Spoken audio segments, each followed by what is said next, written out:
in One Piece, everybody is trying to become the king of the pirates so they can get wealth, money, fame, and the huzz. But that's what I'm not going to do in this video. I'm going to tell you how I would win One Piece. So first, let's talk about my goal. My goal is to get what the One Piece is symbolized to be, which is wealth, money, fame, and the huzz. So for all intents and purposes, my goal is to be like Crocodile before the whooping, Doflamingo before the whooping, and Buggy. Reason being is they live a pretty good life, especially when they were Warlord. They got the pulled islands, made it theirs, and ruled quite fairly, in my opinion. So now let's get into how I would win. So here's the scenario. Let's say I'm an above average pirate, so around Zoro at the beginning of the series, because I'm decently in shape. So if you give me a sword, I could probably take down a small army. So in One Piece, I should be pretty good.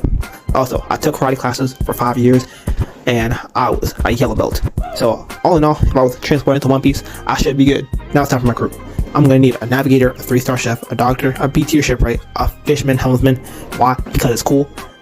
And we are not going after the One Piece because we have no proof, and I'm trying to get some money.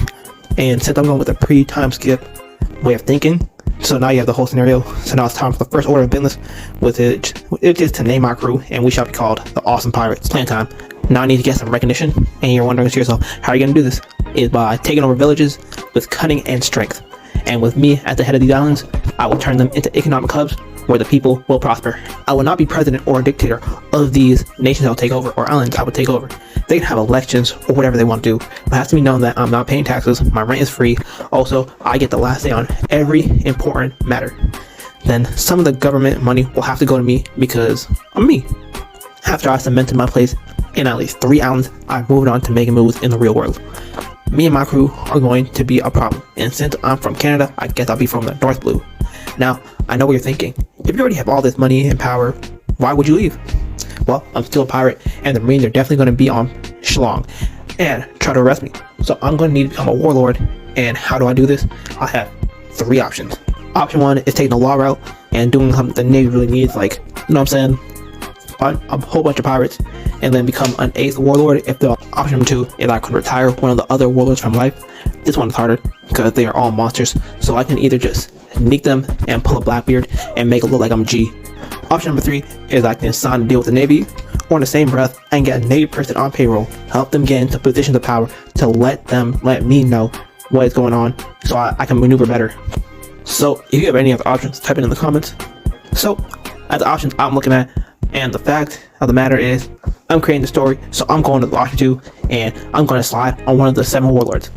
Now, it's time for me to choose one of the 7. For those of you who do not remember the roster, pre-time skip, it was Hawkeye, Mingo, Onion, Hammock, Kuma, Crocodile, and Jinbe. So, looking at my options, I have the best chance against Jinbe, and you're asking yourself why Jinbe? It's because he be on his ones.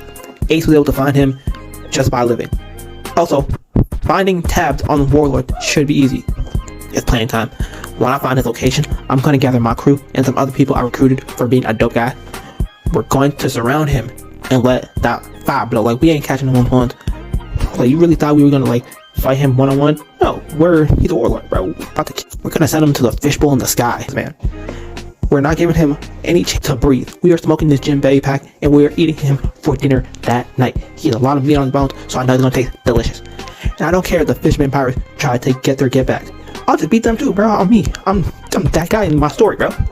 After I've secured my spot as a warlord, it's time to expand my territory. Since I am a warlord, I can use higher levels of force, if you know what I'm saying, just in case the village people get uppity. Well, that's it for me. Let me know if I cooked, and if you want to see more videos like this, and see you next time.